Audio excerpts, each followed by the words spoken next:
Oke, sebelumnya saya ucapkan selamat malam. Terima kasih. Sebelumnya saya perkenalkan diri, nama saya Igede Nyoman Kurniawan.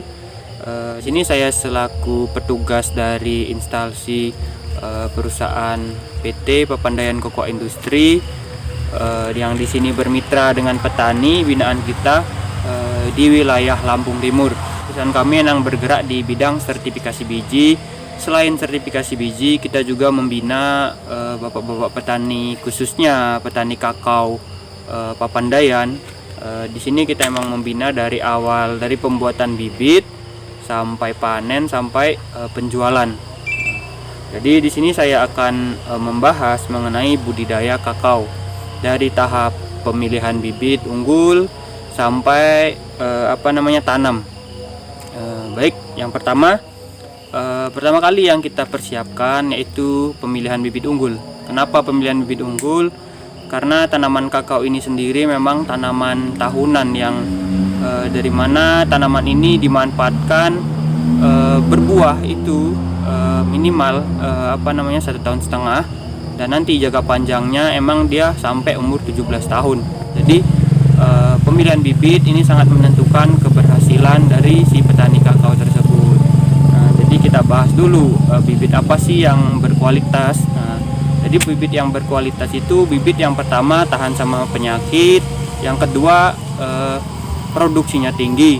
Petani kita Pak Siswanto daerah Lampung Timur, Desa Sukadana Baru, dia menggunakan bibit unggul yaitu jenis MCC 02. Nah, di sini budidayanya dari awal pemilihan bibit itu sangat diutamakan. Tahap pertama pembuatan yang bisa dilihat dari belakang saya ini namanya nursery bibit kakao. Jadi yang pertama kali kita lihat adalah melihat lahan pembibitan. Lahan pembibitan syaratnya itu datar, tidak boleh kemiring dan tidak boleh tergenang air. Untuk ketinggian naungan pembibitan itu minimal 2 meter. Kenapa 2 meter? Ini salah satunya fungsinya yaitu sirkulasi udara biar mudah masuk. Yang kedua, sinar matahari bisa masuk ke tanaman.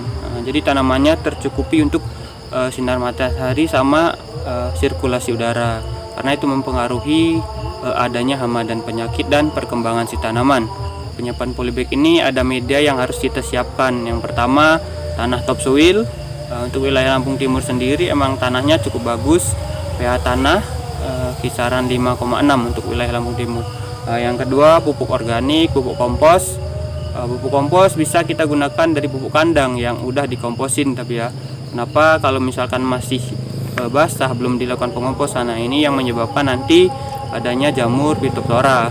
Yang ketiga yaitu merang sekam padi. Jadi sekam padi ini digunakan untuk campuran media yang sangat bagus. Tujuannya itu untuk penggemuran media, jadi akar bisa mudah menyebar dan ketika kita siram itu air tidak tergenang.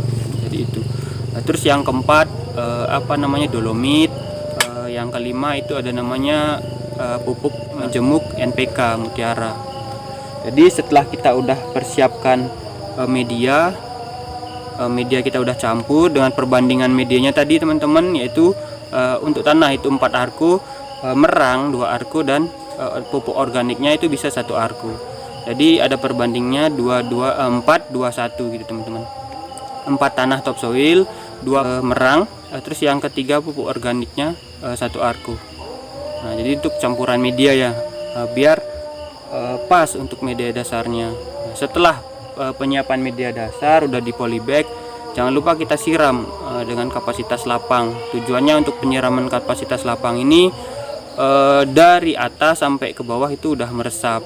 Nah, ini mempengaruhi terhadap pertumbuhan si nanti percambahan benih. Setelah udah disiram, kita lakukan pemupukan dolomit. Tujuannya dilakukan pemupukan dolomit ini untuk menetralkan pH si tanah tadi. Nah, nanti kita tunggu sekitar 10 hari, 15 hari baru kita lakukan penanaman benih. Setelah media udah di dolomit sekitar 15 hari, kita lakukan pemilihan bibit unggul. Nah, bibit unggul yang kita gunakan ini di sini MCC 02 Masamba Cocoa Clone ini dari Sulawesi. Jadi kenapa kita utamakan pilih bibit unggul dari MCC ini? Yang pertama, bijinya besar, terus perakarannya cukup bagus, dan nanti ketika udah tumbuh dia cenderung langsung membentuk batang tegak seperti itu. Dia juga bagus emang untuk batang dasar. Jadi bibit yang benih yang kita pilih itu MCC 02. Kita semai, penyemaian kita pilih benih yang emang benar-benar bagus, terbebas dari hama penyakit. Setelah kita semai, nanti ketika udah tumbuh, biasanya 24 jam udah tumbuh radikula, itu akar. Nanti setelah tumbuh radikula baru kita tancapkan ke media. Terus ketika udah ditancapkan ke media, apa sih perawatan yang kita lakukan? Yang pertama adalah penyiraman rutin. Jadi media ini jangan sampai kering, teman-teman. Kenapa? Misalkan kering, ini mempengaruhi dari percambahan pertumbuhan si benih tadi. Nanti ketika udah media basah, tidak boleh juga, teman-teman. Kenapa? Kalau terlalu basah dia menyebabkan timbulnya jamur Phytophthora. Kedua, lihat nanti ketika umur 15 hari dia biasanya bakal tegak, dan kita harus bantu dalam pembukaan kelopak ke biji. Nah, jadi kenapa kita bantu pembukaannya? Kenapa? Dia biasanya patah kalau tidak dibantu untuk membuka kelopak tersebut. Nah, ketika udah kita buka kelopak, biasanya umur 1 bulan itu udah daun tua ya teman-teman, daun tua. Terus apa sih perawatan yang kita lakukan? Yang pertama, penambahan pupuk nutrisi SP36. SP36 ini tujuannya untuk penguatan akar batang. Setelah penguatan akaran batang, nanti kita sekitar 15 hari lagi kita kasih pupuk menjemuk, contohnya Mutiara. Dia ada kandungan lengkap NPK 16 16 16. Nah, jadi dia fungsinya ke akar, batang, sama ke daun. Nah, terus setelah itu apa sih perawatan yang kita lakukan? Kita berikan insek, fungi, itu biasanya interval 7 hari. Jangan lupa diberikan juga nutrisi daun. Nah, biasanya kita gunakan pupuk daun. Banyak sih yang udah ada di toko-toko, teman-teman. Selanjutnya, ketika tanaman kapan sih tanaman udah siap dilakukan penyambungan? Nah, ini teman-teman. Ini contoh tanaman yang udah berumur 3 bulan. Jadi dia ada ruas daun 1, 2, 3, teman-teman. Ini menandakan berarti tanaman ini udah siap sambung. Nah, itulah waktunya kita untuk melakukan fase grafting sambung pucuk. Jadi apa sih persiapan yang kita terlebih dahulu lakukan untuk melakukan sambung pucuk? Sebelum kita sambung pucuk, perlakuan yang pertama kita pupuk dulu tanamannya, teman-teman. Terus kita juga lakukan penyiraman untuk isi tanaman. Kenapa? Ketika udah sambung biasanya 2 hari tidak boleh disiram. Kenapa tidak boleh disiram? Dia menyebabkan cairan kambium itu cair, teman-teman. Nah, ini yang menyebabkan kegagalan pada sambungan. Oke, kita tunjukkan proses penyambungan grafting tanaman kakao yang udah berumur 3 bulan. Baik, ini teman-teman, tanamannya udah berumur 3 bulan.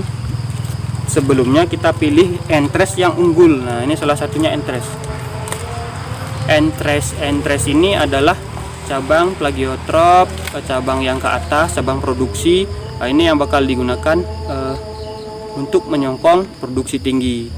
Jadi jangan sampai menggunakan cabang autotropik. Dia biasanya nanti kembali ke asalnya, teman-teman. Nah, ini untuk ciri khasnya cabang plagiotrop ini tumbuhnya ke samping, teman-teman. Untuk ini biasanya ada daunnya. Jadi bentuk ruas daunnya itu ke samping. Nah, ini salah satu entres yang bagus. Nah, kenapa entres yang bagus? Entres yang bagus itu terbebas dari hama dan penyakit. Salah satunya penyakit yang sangat riskan itu ya PSD, vascular strip dieback. Itu bahasa kerennya, teman-teman. Nah, ini termasuk entres yang bagus. Kita ambil dari tanaman yang berumur 1,5 tahun. 1,5 tahun. Kenapa kita ambil dari tanaman yang berumur 1,5 tahun? Dia udah jelas-jelas ada produksinya, dia udah buah. Jadi kenapa tidak kita sarankan menggunakan tanaman yang belum buah? Ini takutnya soalnya ini kan yang bakal jadi si induknya si produksi. Jadi ketika si induknya emang belum buah, nah ini takutnya untuk jangka panjangnya ini sangat tidak bagus, teman-teman. Jadi kita pakai entres yang udah buah, berumur 1,5 tahun dan terbebas dari penyakit PSD teman-teman. Selanjutnya kita lihat, biasanya di sini ada mata tunas. Usahakan gunakan entres yang mata tunasnya aktif teman-teman, agak menonjol. Nah ini teman-teman ya, jangan gunakan mata tunas yang tidur. Kenapa tidak gunakan mata tunas yang tidur? Dia biasanya pertumbuhannya lama ketika kita sambung. Kita gunakan mata tunas yang aktif, yang hidup. Ini kisaran 15 hari dia biasanya udah tumbuh teman-teman. Oke, enter sudah siap, batang bawah juga udah siap. Pertama kita potong dulu pucuk tanaman, setelah itu kita buang daunnya. Nah ini teman-teman, kita sisakan daun yang paling bawah. Kenapa sisakan daun yang paling bawah? Ini tujuan untuk fotosintesis sebelum nanti si entres kita tumbuh. Nah ini tujuan untuk pembuatan makanan ya teman. Fotosintesis ini pembuatan makanan. Nah jadi ada 5 helai daun. Ini yang kita sisakan. Terus potongnya seberapa teman-teman? Nah boleh tinggi, boleh setengah, boleh terlalu pendek. Nah kalau suka-suka saya sih segini teman. Kenapa segini? Nanti ketika ya tidak kita khawatirkan, ketika mati masih bisa bantu lagi ke bawah gitu. Oke, kita tunjukkan cara penyambungan. Nah gunakan pisau yang tajam teman-teman ya, yang bersih. Sebelum menggunakannya harus diasah terlebih dahulu. Jangan lupa pisau yang tajam. Nah ini entres kita gunakan 3 mata teman-teman. 1, 2, 3 teman-teman ya. 1, 2, 3. Kenapa 3 mata? Takutnya ketika cuma 1 mata dia tidak tumbuh. Nah itu memperoleh kegagalan. Kalau 1 tidak tumbuh kan ada nyawa 1 lagi itu. Nah gitu. Oke, proses penyayatan. Nah jadi penyayatannya harus berbentuk segitiga, kanan kiri harus rata. Nah tidak boleh bergelombang teman-teman ya, tidak boleh disentuh, tidak boleh juga bergelombang. Nah ini tidak boleh jatuh ke tanah juga. Kalau misalkan jatuh ya kita sayat ulang gitu. Oke, selanjutnya kita tahap pembelahan batang bawah. Nah kita belah untuk oke, ini tidak boleh terlalu lama. Kenapa? Dia menyebabkan kekeringan kambium teman. Nah usahakan ini harus rata teman-teman ya, rata, tidak boleh disisain seperti ini, harus rata. Kenapa? Kalau disisakan dia biasanya kambiumnya keluar. Nah dia menyebabkan kering, gagal. Oke, setelah itu kita ikat. Nah yang saya gunakan ini plastik es balon, yang ini bisa dicari di pasar ya teman-teman ya, di warung-warung ini udah banyak ini. Karena es balon yang lentur ya teman-teman ya. Kenapa lentur? Soalnya ini kan ditarik, ketika emang susah ditariknya, ini nanti susah dalam pengikatan. Nah jadi seperti ini teman-teman. Diikatnya pun di tengah-tengah apa namanya, sayatan ya. Selanjutnya kita sungkup teman-teman ya. Nah ini contoh plastik es balonnya. Ini kita sungkup. Oke. Nah ini plastik es balon yang utuh ya. Kita sungkup seperti ini teman-teman. Ada biasanya dia dengan cara diikat. Nah ini teknik diikat. Kalau nyambungnya di kebun, ini biasanya diikat teman-teman. Kenapa diikat? Biar dia tidak terkena apa namanya, hama penyakit. Kalau untuk di kebun ya, kalau untuk di pembibitan ini tidak usah teman-teman. Kenapa? Biasanya ini kalau diikat dia biasanya mengembun. Ketika udah mengembun di sini, nah ini yang menyebabkan jamur nantinya. Nah, jadi tidak usah diikat teman-teman kalau untuk di pembibitan. Nah sini aja udah aman. Nah ini proses penyambungan grafting sambung tanaman coklat. Yang saya gunakan tadi jenis MCC02 juga teman-teman, karena tadi yang satu tahan hama penyakit sama produksinya tinggi. Nanti setelah disambung ini, kapan sih waktunya pembukaan sungkup? Nah ini sungkup kita buka ketika umur 15 hari. 15 hari ini biasanya udah keluar daun ya teman-teman ya. Dari 3 mata tunas tadi biasanya udah keluar daun. Menyentuh daun dia harusnya udah dibuka. sebelumnya nanti biasanya kan banyak tunas di bawah sambungan. Nah, ini bisa dibuang. Nah, terus kapan sih saatnya kita pembuangan ikatan ini? Nanti ketika umur sebulan teman-teman, udah mata tunasnya tumbuh, udah daun hijau tua, barulah kita buang si ikatan ini. Kalau misalkan tidak dibuang, nanti biasanya dia mengerat, mengkunci. Jadi ini yang menyebabkan nanti tanaman patah teman-teman. Pengambilan entres pun sebenarnya kita lakukan di pagi hari, tidak sarankan di siang hari. Kenapa? Dia cenderung cuacanya panas.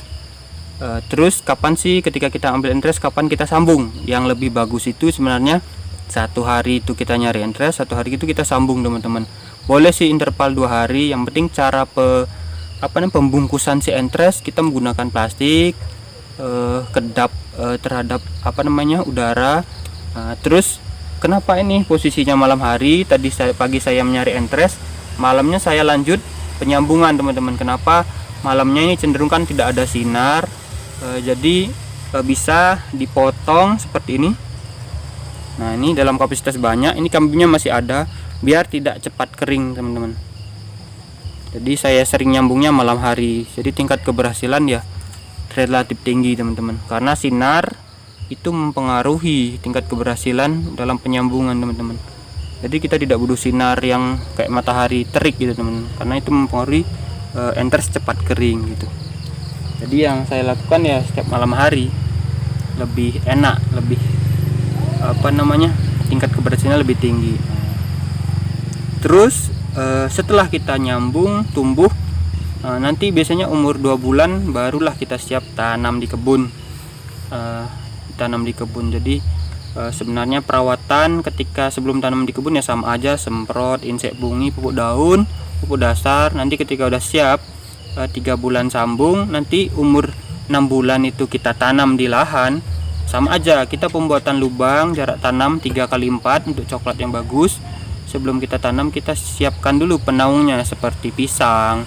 Nah, kita rekomendasiin sih pinang batara, itu yang bagus sekarang kan, pinang pandanwangi. Terus pohon untuk penaung tetapnya kita bisa kelapa, pete, itu soalnya kan juga penghasilan ekonominya teman-teman juga nantinya kan. Duren juga kita rekomendasikan. Kenapa tanam penaung dulu? Karena coklat ini 73% harus tenaungi kalau untuk di lahan.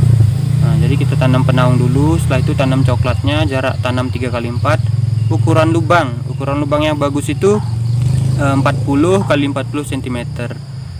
Terus media dasar untuk di lubang itu ada sekam, pupuk organik, sama tambahan NPK Mutiara. Nah, itu kita campur perbandingan 221 juga teman-teman, bukan 2 arku tapi 2 genggam ya teman-teman ya. 1 lubang 2 genggam setengah Mutiara gitu teman. Kita tanam. Nanti jangan lupa ketika nanam dibuka dulu ikatan ini. Setelah dibuka ini juga kita lepas, kita potong di sini. Tujuannya untuk mematahkan akar tunjang yang terlalu panjang. Apa yang udah melilit tidak tembus akar, tidak tembus plastik, kita potong setengahnya. Setelah itu kita potong, kita buka plastiknya, baru kita tanam di lubang tersebut. Setelah tumbuh, apa sih perawatan yang kita lakukan? Ya sama kayak tadi, penyemprotan insek, penyemprotan pungi, pupuk daun, terus pemupukan dasar. Nah, kalau untuk insek pungi, pupuk daun itu 7 hari sekali. Untuk pupuk dasar, nah itu intervalnya 15 hari sekali. Dengan dosis ya sesuai takaran teman-teman. Baik, itu sih nanti tanaman ini udah tumbuh umur 1,5 tahun, kita lakukan pemangkasan bentuk. Kita bentuk tanaman ini topping seperti gelas teman-teman, seperti gelas. Jangan dibuat kayak bunga cemara. Kenapa? Nanti susah dalam perawatannya. Jadi kita bentuk toppingnya ke atas seperti gelas biasanya gelas minum itu teman-teman. Nah, jadi umur pemangkasan pertama itu 1,5 tahun. Tapi setiap hari itu kita buang namanya tunas air di bawah sambungan. Kenapa? Itu adalah inangnya yang paling rakus. Misalkan itu dipertahankan, sambungannya nanti gagal teman-teman, mengalah dia. Jadi pembuangan tunas air itu setiap hari ketika ke kebun ada tunas air kita buang. Nah, untuk pemangkasan bentuk 1,5 tahun. Nah, nanti ketika udah kebentuk coklat ini bisa menghasilkan teman-teman ya. Jenis MCC 02 ini menghasilkan biji untuk 1 kilo keringnya itu udah diteliti juga teman-teman, 10 sampai 12 gelondong. 10 sampai 12 gelondong coklat itu menghasilkan 1 kilo kering. Nah, jadi kalau sehektar menanam coklat MCC 02 dengan luas lahan 1 hektar, biasanya 880 batang, itu bisa menghasilkan minimal 2 ton per hektar per tahun. Nah, karena coklat ini unik teman-teman, dia ada panen raya, ada panen penyelang. Nah, jadi tahapan bunga itu biasanya di sekitar 6 bulan sampai panen. Jadi 1 bulan dia bunga, nanti 6 bulan lagi dia panen rayanya, seperti itu. Jadi tahapan bunga sampai buah panen itu sekitar 6 bulan, 5 sampai 6 bulan. Nah, coklat itu kenapa kok matangnya nggak sama? Ya itulah coklat uniknya teman-teman. Dia bunganya nggak barengan. Jadi intinya ada panen raya, ada panen penyelang. Nanti panen rayanya di bulan berapa? Di bulan 5, 6, 7. Terus penyelangnya berapa? 8, 7, 9, 10, 11, 12 gitu teman-teman. Jadi coklat ini sangat bagus ditanam untuk penghasilan bapak petani kakao kita. Kenapa? Ya dia ada rayanya, ada penyelangnya. Jadi untuk si dapur bisa dipasok juga ya kan, perekonomiannya gitu teman-teman. Baik, itu aja yang bisa saya sampaikan. Misalkan ada salah kata, saya mohon maaf. Kami dari perusahaan PT Papandayan yang menyarankan emang lestari kakao coklat selamanya untuk wilayah Lampung Timur dan Tanggamus, khususnya Lampung Timur. Di sini tanam coklat lagi, kembangkan perekonomian di berbasis coklat, karena emang dulu penghasilan utama itu coklat teman-teman. Baik, sekian dari saya, terima kasih.